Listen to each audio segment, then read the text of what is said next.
nekako je on tokom sezona odčovečen. Imalo je šta da se igra, a ne da se igra samo jednoznačno, jednodimenzionalno.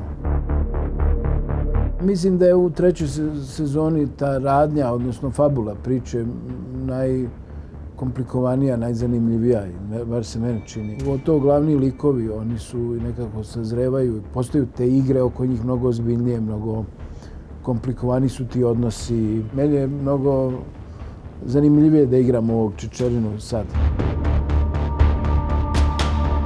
Autorima i produkcije stalo da ovo bude dobra serija. To kad glumac ili bilo ko radi prepozna, onda zna da je na pravom mjestu.